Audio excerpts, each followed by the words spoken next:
Alrighty, you want to show your face, stand up, or you're just going to sit there? I was going to show the socks, but okay, yeah. All right, ladies and gentlemen, we have a thing with socks. This man has banana socks. You'll be staring at this for the whole hour. My name is Gleb. This is my partner in crime, Yrjö Ojasaar. He's been defending people in the court of law for a very long time. You've been an attorney. You've been a litigator, I think. Sure. Right, all that. But more importantly, he's been a VC, a very honest VC. And show of hands, how many people in a room know Yrjö? Come on, let's warm up. And nobody knows him. Oh, right, there we people go. in the back, people there. here, Yeah. people here, right? Some people already know him. All right. My name is Gleb. I am a pitch coach. 13 years in the business, and this is basically an excuse for me and Yrjö to hang out a little bit more. And while we're doing so is to ask very candid, very blunt, very direct questions, right?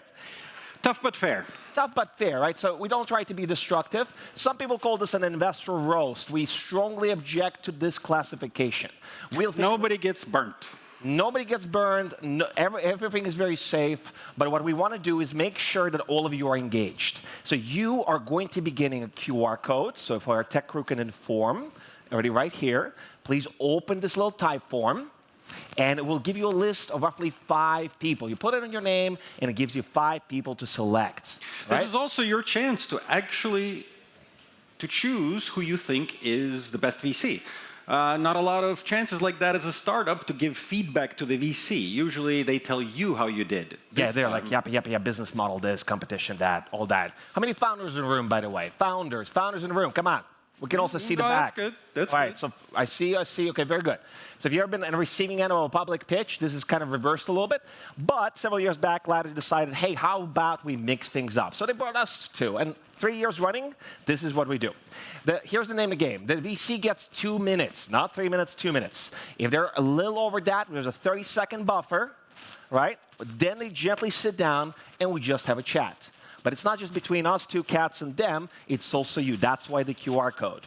You're going to be evaluating the presenter in real time, based on the pitch and based on the Q&A. But at the end of it, you'll get a chance to ask your question. But first, you have to fill in the form. It's at the very end of it. All right, you guys get me here? Man, you got to be, come on, let's do it. We're going to get a lot of honest questions, and I want active participation. So if you're thinking I'm going to just scroll through your feed, all that, please focus on this. This is your QR code, open your phone, all that. Yrjö, what are you expecting from today as the last little remark before we kick off? High levels of hydration. Yes, you're going to have a thing with hydration. We're constantly going to be drinking water. Safety first. Safety first, indeed. All right, so ladies and gentlemen, I'm going to introduce our next speaker, and Yrjö and I are very excited about this one. We've known her personally for a long time. She hails from Latvia.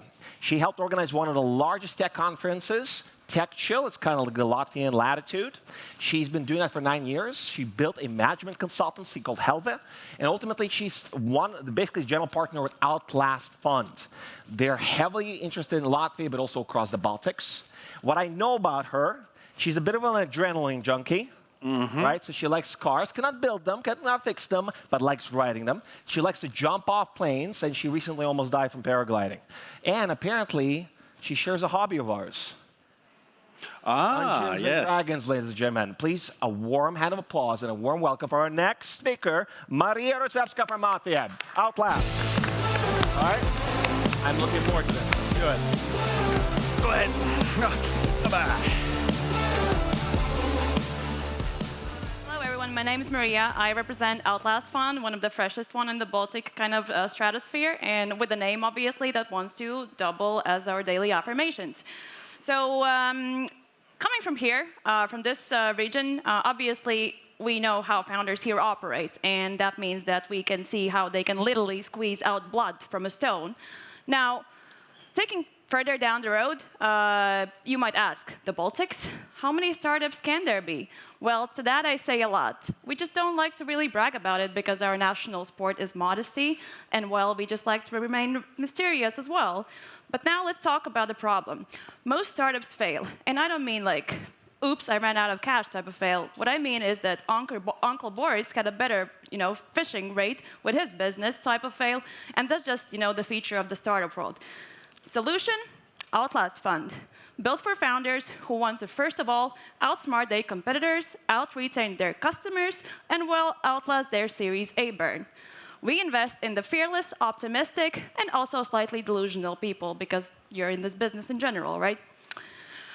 Our market opportunity is huge. We invest in every single founder who's ever said, this time it will be different. Business model, we keep it simple. We invest, give you the capital. If you succeed, we share in the glory. If you fail, well, we just do like a very well-written Medium post about it and the lessons learned in that way.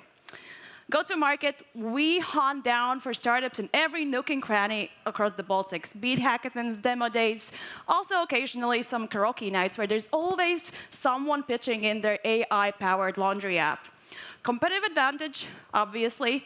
We do things differently here at Outlast Fund.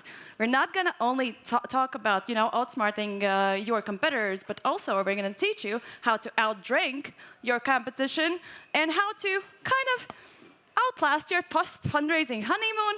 Because when you think about it, if you keep getting married with investors, you're always in the honeymoon, right? So we take it seriously.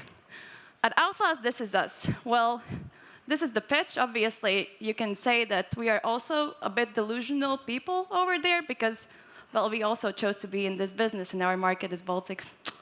So that pretty much says it all. What we are asking for is your trust, founders, because if you have an idea worth fighting for, we're here to support you with a fresh 21 million fund investing 250K at pre-seed and up to 1.5 in seed. Thank you so much. And thank you, ladies and gentlemen. Let's do this.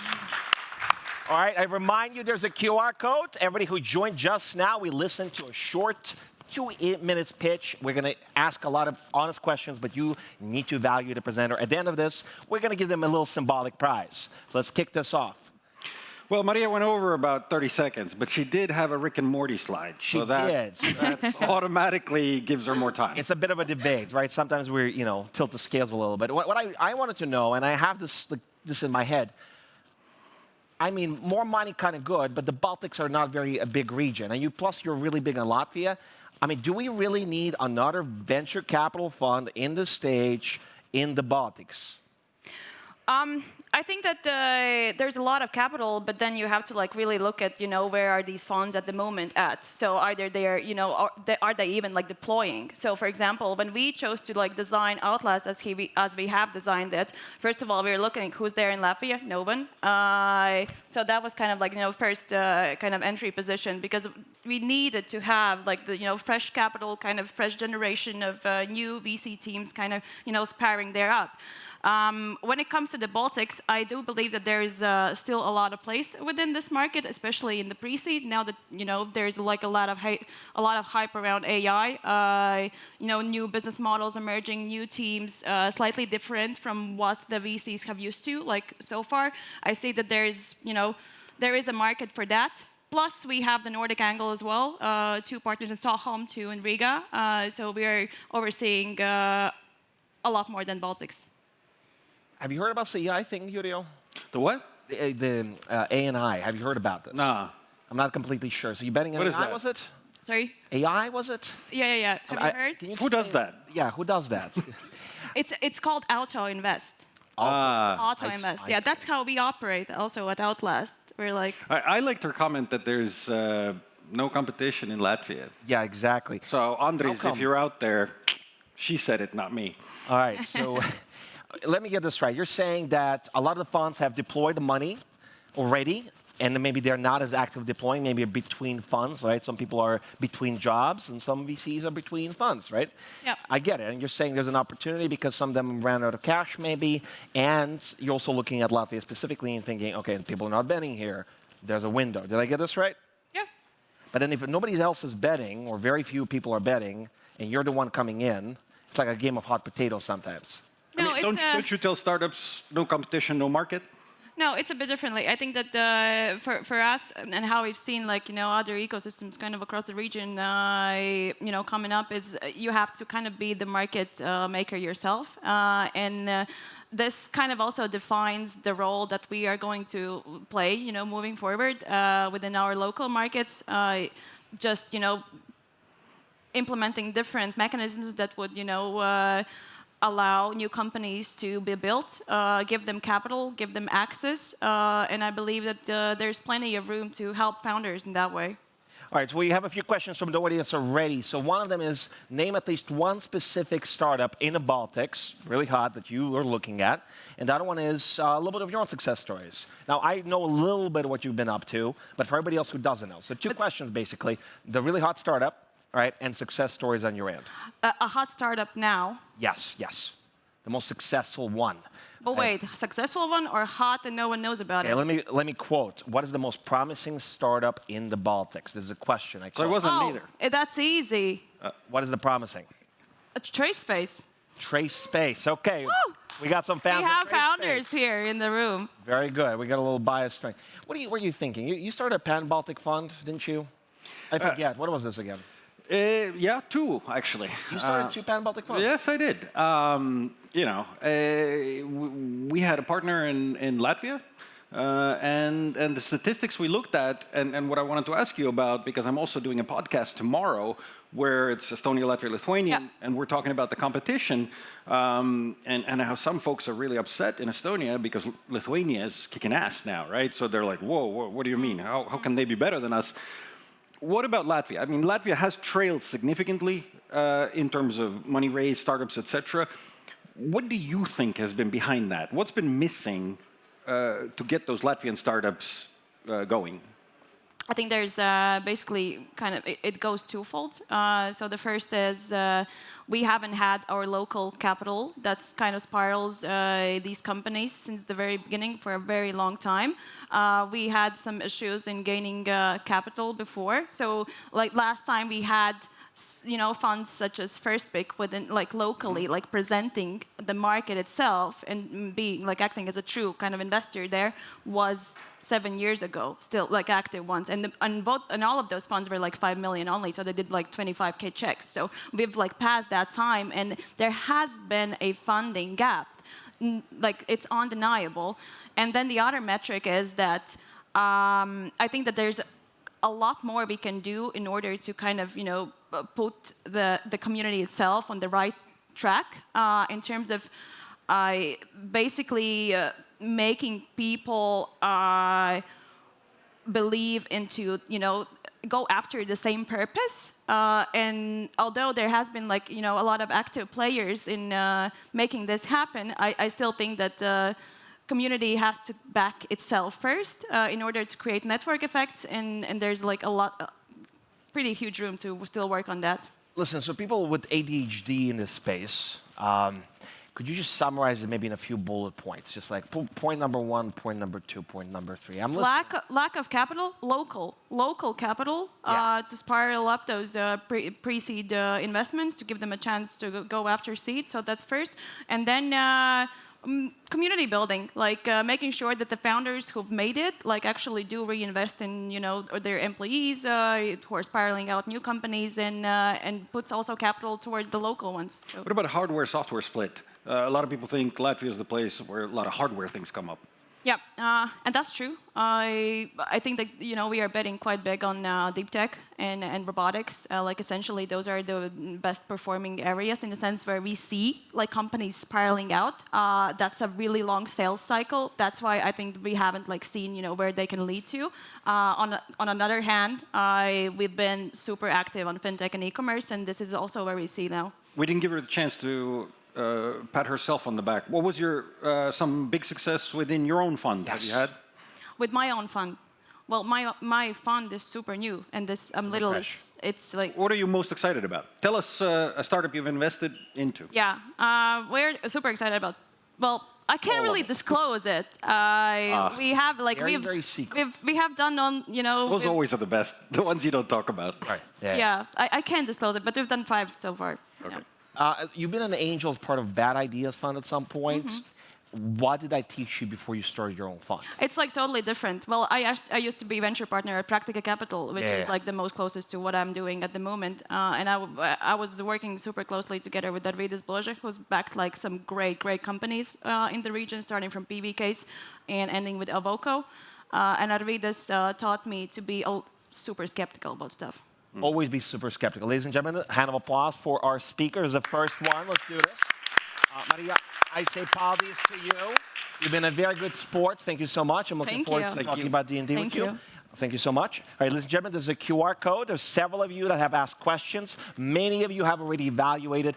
Please fill in this type form. Provide us with sweet, sweet data, because at the end of this hour, we're going to award a symbolic prize to the winner. But we need that data to make a comparison, all right? That's the form. Open your phones. Please start filling it in. It's based on the presenter. You're given the sweet data. All right, our next speaker is Estonian. Surprise, surprise, we're in Estonia after all. Now, he spent at least 17, 18 years as various types of scientists, anything from researcher to Weinstein, the whole thing. But what he's really, really passionate about is helping young scientists, crawling in the mud in the Defense League as a sergeant, apparently. And he also managed to actually work in the private sector, selling anything from military-grade robotics to, well, basically helping improve excellence of NATO institutions, right? So our next speaker hails from Darkstar VC, very hot, very interesting new category, both fund. And please welcome, one round of applause for Mart Noorma. Please. Woo! Good. For God, let's do it. Looking forward to it. Hey.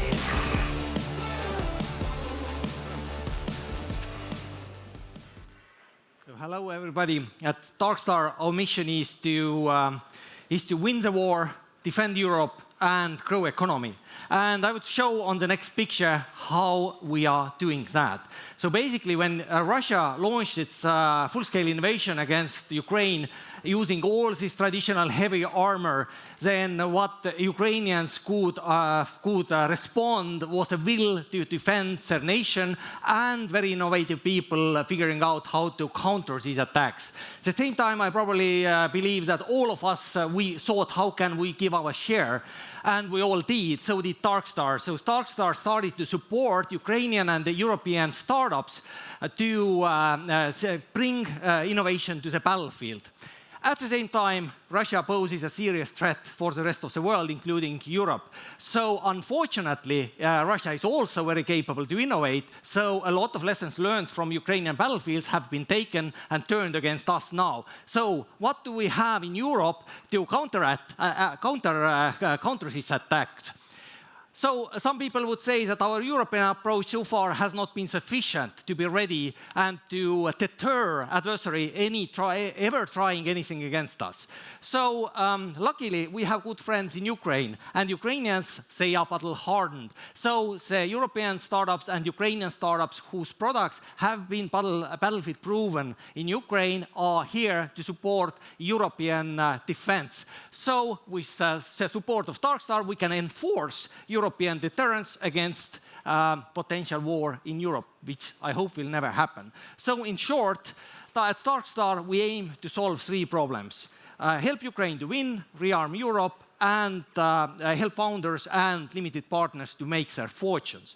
So we have excellent relations, excellent penetration with Ukrainian armed forces, excellent pan-European LP community, and quite skillful team behind Darkstar. So talk to us if you think that your team and products are ready to make the change, if you are ready to prove that at Darkstar bootcamps in Kiev and Ukrainian polygons, and if 0.5 to 1 million pre-seed could help to make it happen, or you want to join us as LP. Thank you for your attention. All right, round of applause. Let's do this. Mart, please join us.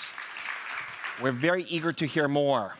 Yrjö, you've been scouring them on the internet, trying to dig in deeper, figure out what they do. We got more information now, so thank you, Mart, for this. I have been to the internets. Internets is there. And what kind of was weird to me, I mean, there are stealth startups, right? You're in stealth mode, you don't want to tell anybody about it, all this kind of secret. When I went to your website, did I understand correctly? I mean, you have this one partner that's listed on your website, is that right? One what? Partner. Like a managing partner, general partner? Oh, no, we have four GPs working with the fund. Okay.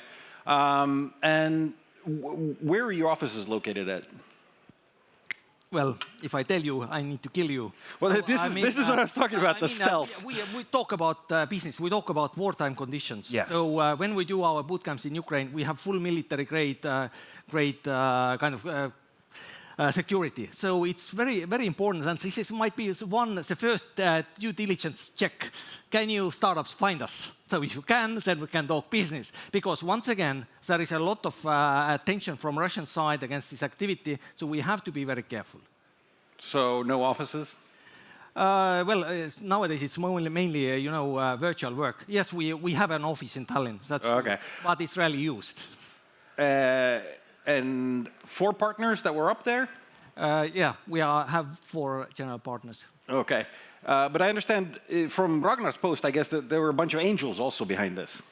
Well, the history of Darkstar is exactly as I showed on the picture. So first, it was just a bunch of founders, startuppers, engineers, lawyers who just wanted to do something for Ukraine. And because this professional skill was to help startuppers to do their innovation and help to get this to the battlefield, it was like voluntary effort to support and work with Ukrainians or European startups who were ready to support. So no names. Eventually, this turned into one vehicle inside this venture capital fund, which helps to kind of focus. All right, no names. No names. All right, we got it. No names. Very stealth, because the Russians will kill these guys if they find out. That makes sense. You got to They can't, but I can kill you. Sure. You got to keep it a little clandestine. We understand. So there's some public-facing elements. Obviously, you're here and you're notifying us. Ragnar is very public with the posts, right? Yeah, but everybody knows Ragnar. He's the one with the marijuana cap and the army outfits and stuff. And unfortunately, he's the one in Russian news, so that makes you really think about it and ready to commit fully if you see that the adversary also pays attention. So, defend Europe. If America attacks Denmark, how will you defend Europe? Well, we focus all on deterrence mainly. So deterrence means that we try to prevent war in Europe. We try to prevent any activities against us. So one clear reason, or the way to do it, is to show our unity, our strength to any bully that we are united. Oh, okay. And in Europe, it's the best way to do anything to keep our Danish friends safe is that all Europe always works together in keeping Europe safe. All right, I remind everybody gently. I can see some familiar faces. Gabby, I see you, for example. Gentlemen, I see you from Latvia. All right. Keep feeding the form. So there's a QR code. Open your phones. Keep asking us questions. Keep evaluating, all right? Once you evaluate, you're able to provide the questions. And we're going to be able to ask this in real time. So I'm seeing some evaluations. So Paldi, Sachu, and Kitos, and so forth. What I wanted to ask you is, now, obviously, defense tech as a category, it starts exploding. Awareness, it's super important, but people get it. But now, how much actual appetite? Because we see things like EIF saying, we'll fund defense tech, but nothing lethal or nothing more like ammunition, all that. You guys are on the ground, you're sending convoys, you're doing a lot of really good work. You obviously have a big community around this, and now you're building an actual fund. Estonia in that sense a little better. We have Smart Cap also betting money, right? But overall, because this game is, your money is not enough, obviously. We need other people betting on it. What's your take on the trend so far in venture, and what is their appetite? Maybe it's just as soon as the war is over, the interest plummets. Well, I would be really happy if that goes this way. I would really I would be happy to lose all my investment if that would be true. Unfortunately, there is no evidence of Russia changing or China changing their very kind of aggressive attitude. And while this continues, all our democratic nations, we need to be able to deter these threats. And that also means it's our defense stakeholders need new solutions and need the best innovation. And what is very important is that this is going to change very rapidly. It's not like we buy a tank and this stays there for 30 next years. But in the age of AI, all technology will rotate out very quickly. So for industry, it means you need to be able to upgrade or change your products quickly. Procurements are quick, and procurements will not fill the stores forever. Instead, they are trying to find more flexible ways. Like our previous speaker from Sentinel, they talked about this clever manufacturing. This is exactly what Europe needs. 2 years ago, I was here on stage, in the Ukrainian shirt and everything. The year before, in a blue or yellow shirt. Yes. So I'm fully with you. I love what you're doing, but your goal number 3 of also actually making some money. How difficult is it to get? Let's say you put in some money, you trust them, but then next round, you need a bigger round, more money.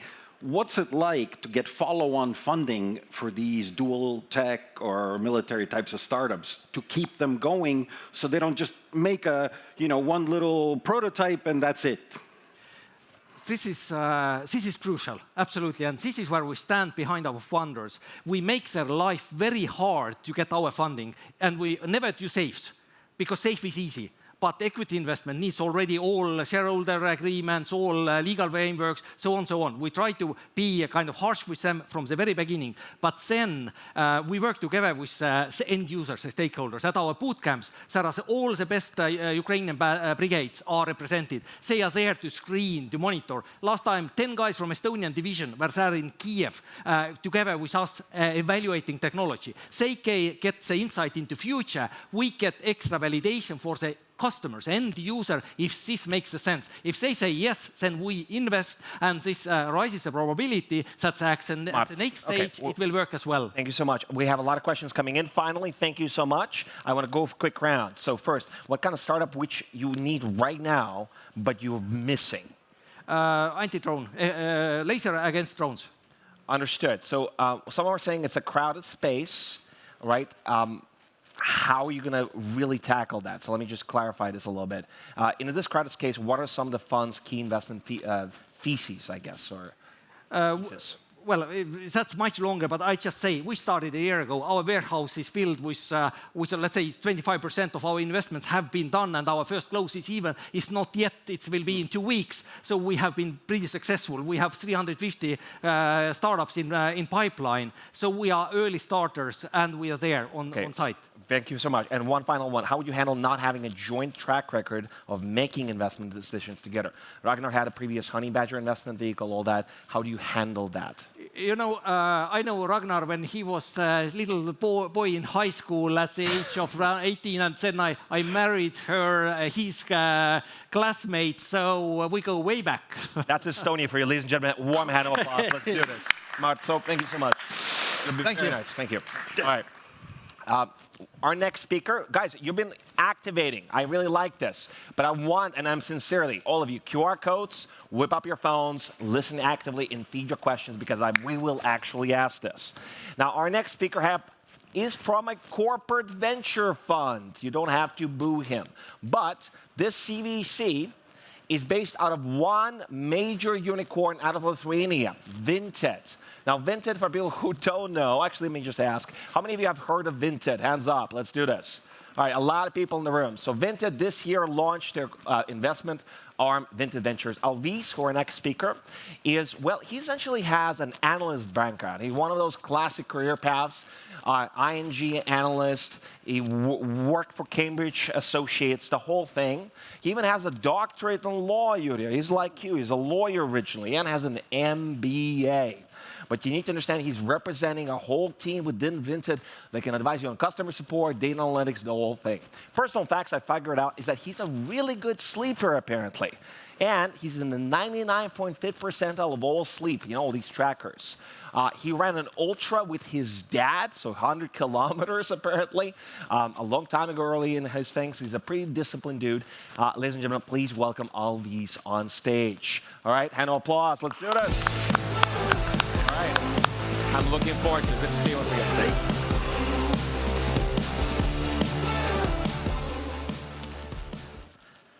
So, hi, everyone. Alvise here from Vinted Ventures.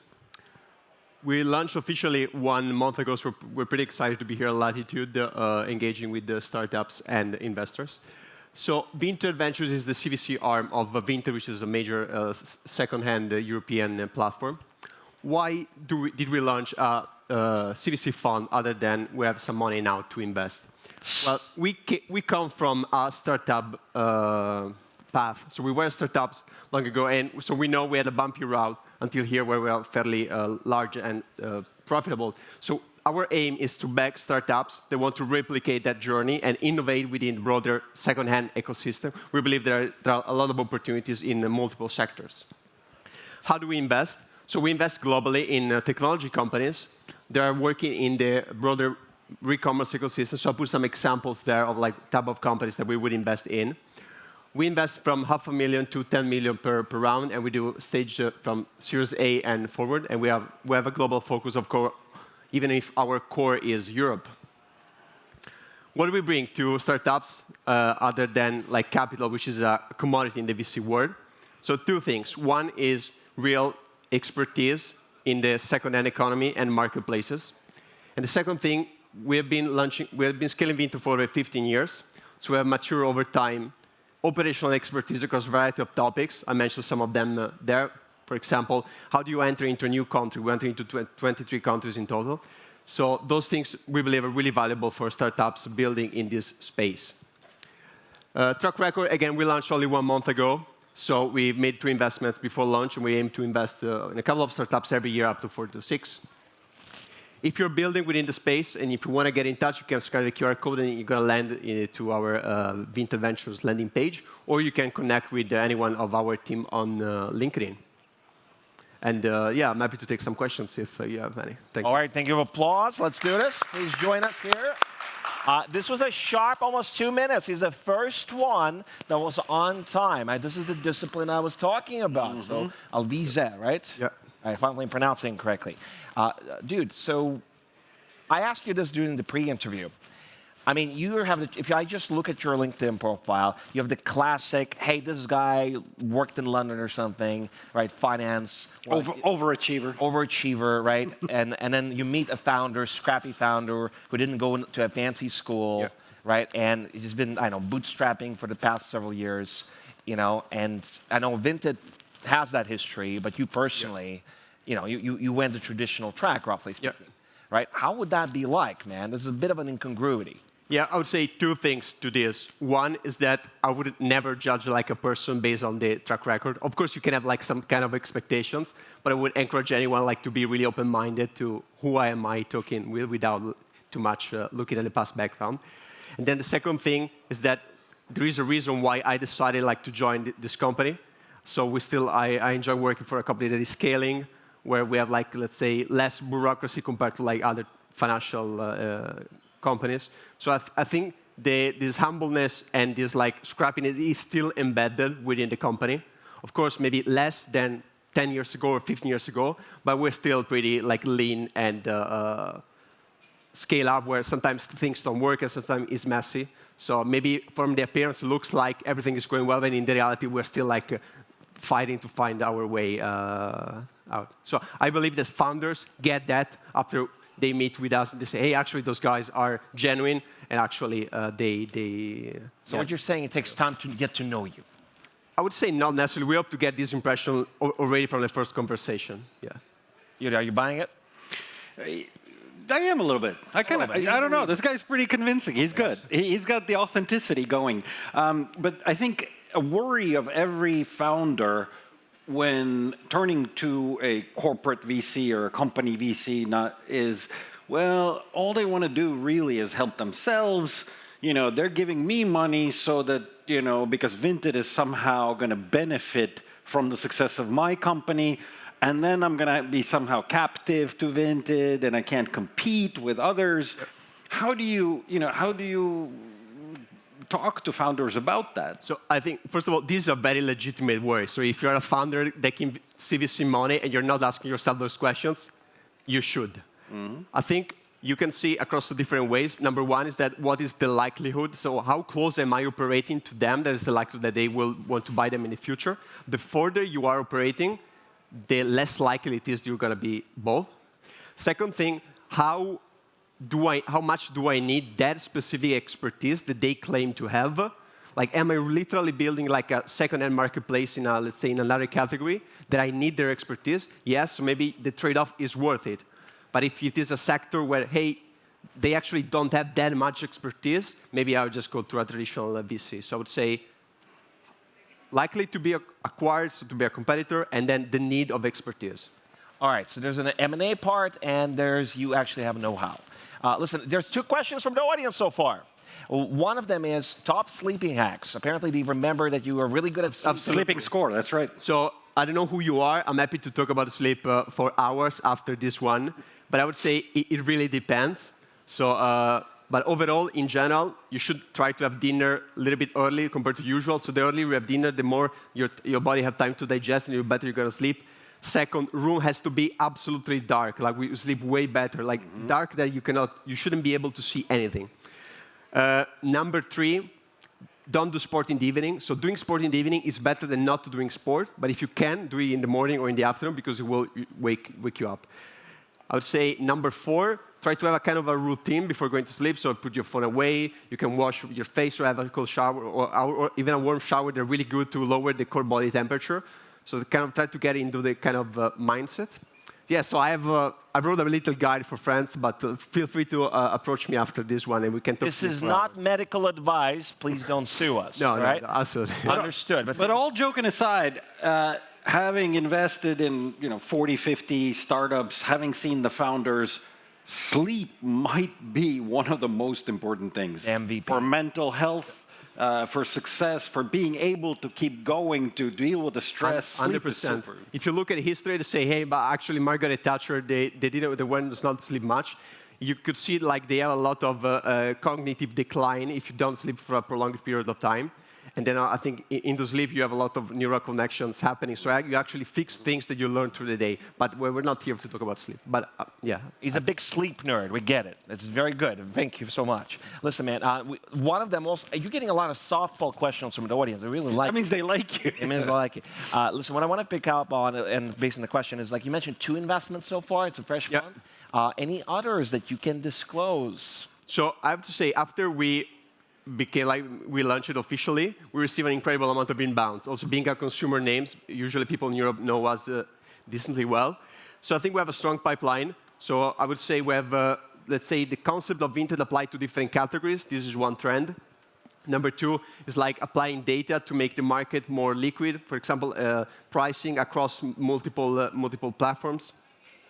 I would say those are the big things. Another big things is like authentication, because a lot of second-hand happening, second-hand trading, you don't really trust the other parties. So there is also a lot of interest in like authentication of luxury items and sneakers. So I would say those are 3 segments, but yeah, there are also many. Because you do consumer stuff and fashion, you got a lot of people messaging you basically inbound with all kinds of opportunities. And your target essentially is re-commerce. Correct. So getting people to consume pre-loved, second-hand, whatever terms. Which is really broad. But actually, if you think about it, we are, in my view, just at the beginning. We are literally scraping the iceberg. Like, we're going to go fashion, then you can do this in electronics. You can do this in furniture. We are doing this already that on cars. Every house that you buy. So potentially, everything that is non-perishable can be second-hand.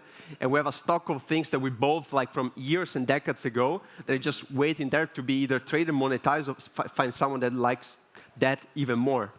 All right, on this note, ladies and gentlemen, there you have it. You have a call to action. Whoever is in this space, please pitch Vinted VC. Thank you so much, Alvise. So much. Right, hand of applause. Let's do this.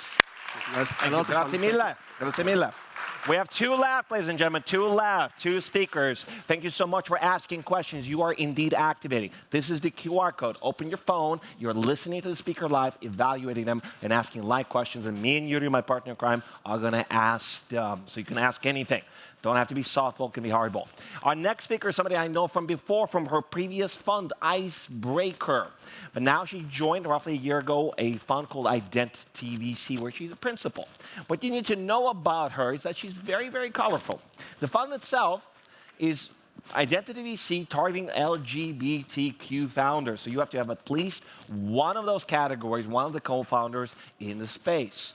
Some people love it. Some people find it a little more challenging to ask about people's personal life. She will talk about that. More importantly, she's been able to build up her own agency. She's been able to help build the 2nd largest cleaning company in the Nordics. So she's been an entrepreneur, a consultant, the whole thing. She, quote, vibe coded All right, here's the term vibe code, 30 different websites. Some of them have to do with all things intimate. Let's just leave it at that. She might share a few things and nuggets. Personally, Yrjö and I are very interested, very excited to see what she has, especially given the format. Please welcome, a warm welcome to Mari from Identity.vc. Let's do it.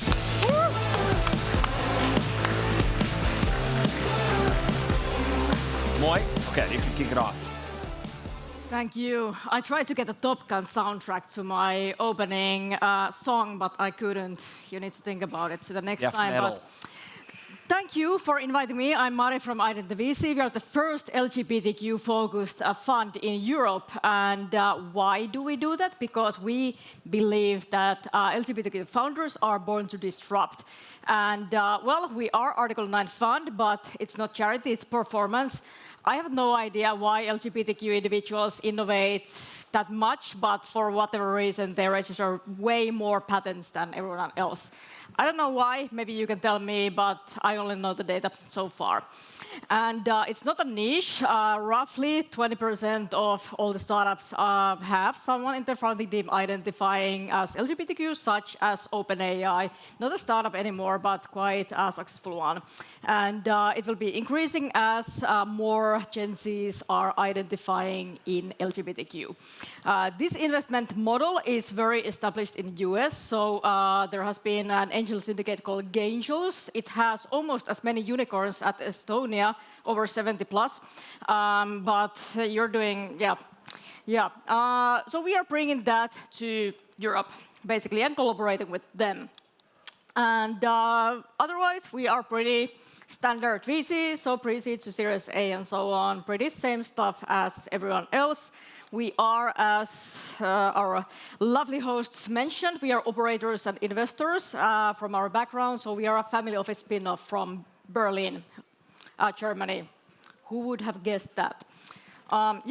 This is our portfolio, so pretty much a little bit of everything. We have currently 7 portfolio companies. We made a decision to invest in 8. Today, so growing a lot of fresh funds, a year-old fund, so please come to me if you want money. And as addition, we are building the big European LGBTQ tech community, including investors and startups and so on, and C-level decision makers, because you get access to those if you both identify as gay for whatever reason. Yeah. We support the tomorrow's role models. Our portfolio company just got money from Tracker's Den, and that's pretty much it.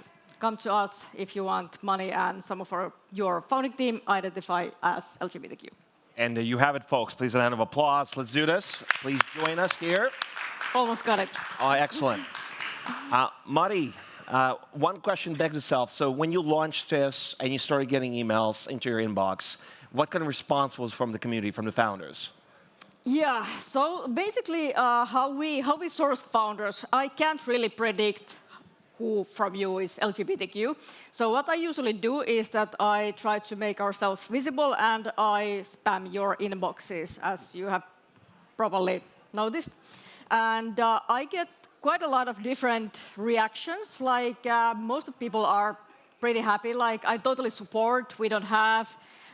From Latitude, I got one answer that we are just old middle-aged white guys, nothing to see here. That was quite funny. And one founder actually told me to, not on Latitude, you are very supportive, but in other event told me to go fuck myself. Never heard that as an investor from a founder, but there is emotions in LGBTQ investment, apparently. It's a very charged topic for some people. Apparently, yes. But why we do this is that you obviously want to get money from people that you trust. So if you hate your guts LGBTQ people, you probably don't want the gay money anyway. So yeah, it's completely fine. Yrjö. Emotional issue for me. I've worked with a person who said, the Bible is against gays. He said that trans people are all just rapists trying to have sex with children. Wow, quoting, you're quoting. I am quoting, yes. Wow. And I will not work with him anymore. there were many other bad things, but this was one of the things that shocked me. Another VC said, you know, it's kind of like trying to work with someone who believes in flat Earth in a deep tech startup. You know, if they just can't get their mind around something like an Earth being, a planet, then yeah. And eventually it will block the business, because if you want to build something to a lot of people, you need to build something to a lot of people. So if within your team you don't have diversity, so you don't think about building to a lot of people, or someone is blocking it, like it's never going to be a big business. We have a question from the audience. Thank you so much. What are the top 3 traits you're looking for in a founder? Well, gay founders. Now, personality traits. Obviously, some people make it a personality, but obviously there's so much more depth to it. Yeah, so I have been bootstrapping stuff to internet since I was 12. So I kind of want to see that kind of attitude, that you are obsessed on building something, solving something, talking to clients, like trying to do it over and over again. You are not obsessed on raising money, because that's kind of like side thing. But if you build something amazing that is actually needed by people, like money will end up there, like in a way or another. So that kind of like obsession to solve something. So one of the traits is that they're absolutely compulsed. They have a compulsion to do something. They're a little cray-cray. Yeah. That's number one. The question was, we have 3 personality traits. 3 personality traits. Like we have one. Yeah, that is the most important in my opinion, because there's a lot of these founders like, yeah, I want to be a founder, I'm going to do AI that, VR that, NFT that, and NFT especially, like, where are they? But if you really want to solve something, like I also have a funeral agency, and there's a lot of opportunities there, I can tell you. But like you need to be obsessed in solving really serious problems. So that's like number 1. And I think like everything kind of like comes with that. Obviously, you then need to be a person that listens to advice and kind of like but you need to have your vision, you need to have your passion and obsession. Manage arrogance. You had a question. What's your sort of target market investment? Europe or? Europe mainly, but we also do UK and US. Okay. The reason why I'm asking is, you know, as a VC, you already have the issue of deal flow, right? You're like, okay, you take in maybe 1,000, deals. You look at seriously maybe 100. Do due diligence on 10. Maybe a few will end up really good ones. When you have the additional sieve of LGBTQ, how does that affect your deal flow? Does it make it harder, or is it even sort of better because you're specialized in that? Yeah, it's definitely better. Like, obviously, I also have discussions like, will it count if my daughter is gay? Will it count if I'm a swinger? Like, I do have these kind of discussions. Doesn't How count. long are the friends? It doesn't count. How many steps removed does it have to be? How do you perform due diligence on that? DD is basically like, that's actually a great question, because usually how my pitches start nowadays is that I get like 10 minutes coming out story first, because they have never been in a situation that they can be open with their investor. So it's super obvious from the very beginning, which is sad and amazing, like, because you need to have like hide your identity as a founder, which is really fucked up. Like, you need to have trust relationship with your investors, obviously. So it's very obvious that, yeah. So it comes through a story and a conversation. Yeah. And you look into their eyes and you see whether they're full of it or they're really keeping it real with you. That guy's gay, yeah. Okay, so you have a very nicely tuned gaydar. Yeah. Okay, for example, all right. Listen, I think the sieve, the filter, if I go talk about, is the probability, if I got this right. Yeah. Now, obviously, the example is Angels that you guys are partnered with. They've been investing for over 10 years. Yep. 74 different unicorns. Yeah. Obviously, this is like a very impressive performance, provided they have enough ownership and all that. But also, I mean, US and San Francisco, et cetera, the deal flow is weighted towards there anyway. Yeah. Is it, well, there's the question. Even How still- about being in Europe versus being in San Francisco? How about being in Scandinavia, where you have people that's saying like, hey, the Bible says you're not supposed to be doing that? Yeah, that's actually interesting. Like compared, like I was really excited, like, okay, now I will see the Y Combinator deal flow and so on, and they are exactly same stuff that we have in Europe. They will get a little bit more resources there. They have better connections and blah, blah, blah, because the market itself is more established.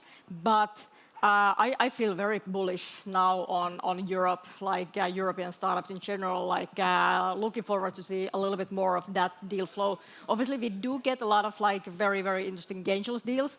Our first investment, legal tech AI thing, Paxton from US already, they just let us know that, hey, by the way, we raised Series A already, 22 million. Like, okay, good for you. I didn't do anything, but... You're happy. Ladies and gentlemen, on this note, we do have to cut this part off. You're very bullish. That's the takeaway. Please, warm hand, warm applause. Let's do this. Thank you so much. Kiitos. Mari, thank you for joining us once again. I appreciate this. Thank you. All right. This is one of the last speakers we have, and one more remaining. Now, this gentleman hails originally from Germany, but lived, I think, 30 years in Switzerland. His name is Matthias. His last name is Winter. He spent 25 years at McKinsey. 25 years in McKinsey. Right? Is that good or bad? We will find out, Yrjö, right? Let's keep an open mind. So he's a company man. But we need to know is that he has a son, 18 years old, and he's already running a startup, tech startup, generating hundreds of thousands of euros in revenue, right? So his dad, company man, McKinsey, son, already 18 years old, building a company generating revenue. Now, this man sourced his best deal from his wife in the field of immunology. And he's a big fan of Sting from the Police. Please, Matthias, join us on stage. Hand of applause. Dankeschön. Good luck. I will shake your hand and you can kick it off. Let's do it. Very good. Thank you. Thank you. Fantastic introduction. So I feel very small compared to the rest of my family after that one. Anyhow, I'm representing Constructor Capital, which is an early stage VC fund. We invest in two areas. One is deep tech, and the second one is enterprise software.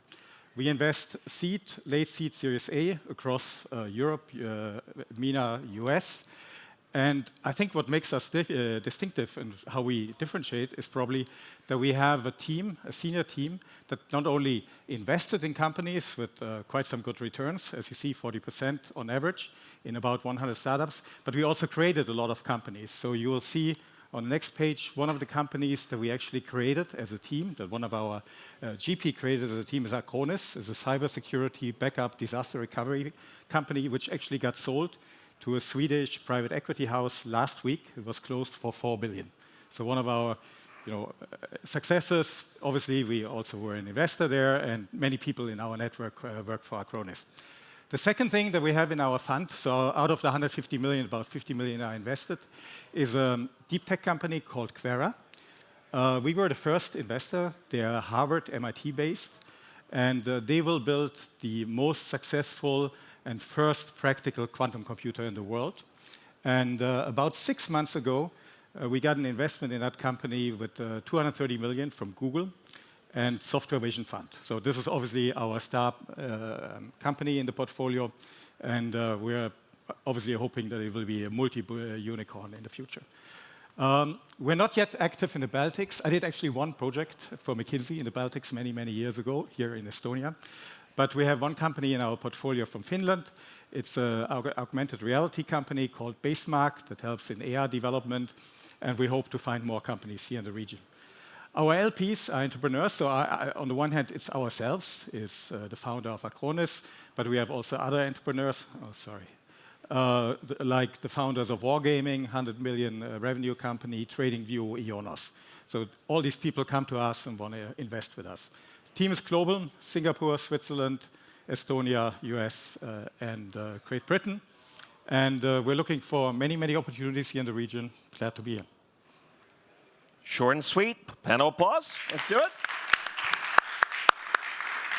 Now, Matthias, obviously we've been having pre-calls, including your extensive team who took great care to prepare you for this event. And obviously you have a lot of money at your disposal. Now, sometimes it can be a bit of intimidating, and for the founders coming in and pitching you such an experienced team.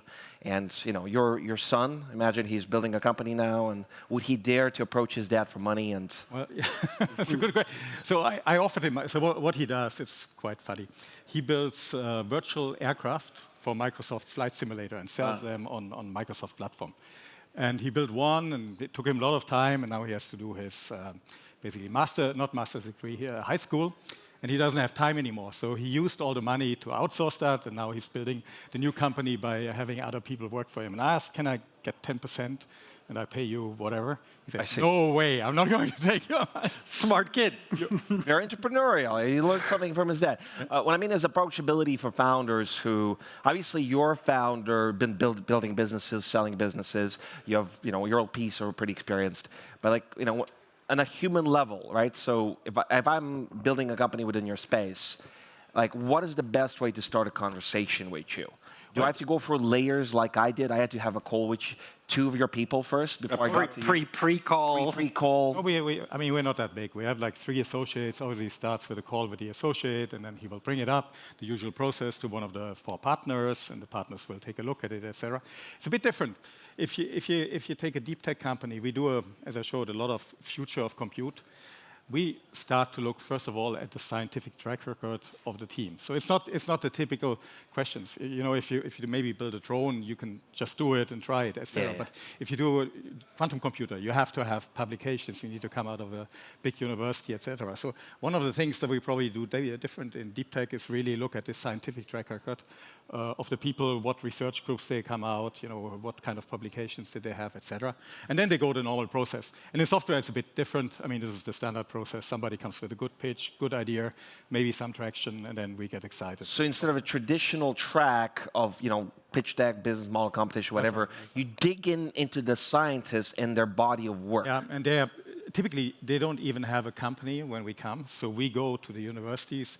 We look at the computer science classes, the physics professors, we visit them, and then we try to find the real unicorns or future unicorns, the ones that have a real scientific track record. So it's a bit different there. We actually have a question immediately from the audience on this topic. How do you spot a potential unicorn? And I work at universities, ladies and gentlemen. Let me tell you, scientists are some of the most rewarding people to work with, but some of the most difficult people to work with when it comes down to explaining, distilling very complicated concepts in a short amount of time. Yeah. So you have my empathy. Right? But then how do you spot so early? And so we have a question. It's a slightly challenging question to answer. No, you go to a university, probably there are 50 relevant universities in the world in that space because they need a lot of money, right? These universities, in order to do research in future of compute, you need a lot of money. So they're not thousands of universities, probably 50 to 100. You look at, the heads of the labs, what kind of publications they have, how successful they are with their publications. It's all peer-reviewed. You can track, there's something called the H index, which shows how well they publish. So that's the first thing. And then we go there. We talk about science first, and then we talk about business. Typically, they don't know that much about business yet, and it doesn't matter.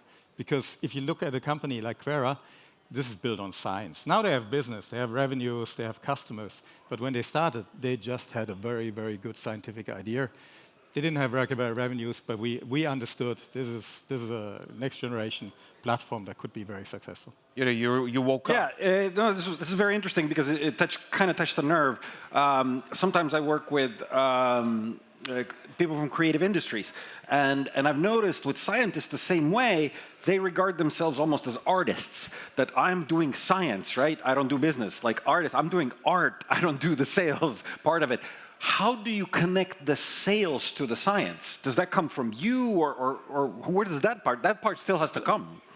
Between the science and the sales in our field, they're a couple of years, right? I mean, for example, we invested now in a photonic computing company out of Oxford. Mm-hmm. They're called Lumai. We think they will be a unicorn. We were the first investors, lead investor in the last round. We were just convinced about, obviously we want to see an MVP, we want to see how it works in the lab, we want to understand, is there a market, could there be a market for that? They will have no revenues for the next 3, 4, 5 years, and that's fine. We're going to finance them, we will take them to the MVP, maybe to a trade show where they can show something, and then the value will go up, and then will come the next round, maybe after the third round, they will have some revenue. I think this is something that makes you very different in terms of deep tech investments, because a lot of, I think, generalist VCs are like, okay, well, show me the projections, show me, 6, 7 years, how will you have 100 million in sales, etc. And if they don't have that, well, sorry, you're not there. I assume that you're not like that. It sounds like you can leave that aside. Some of them put the chart in. We don't even look at it. It's not relevant in a certain way.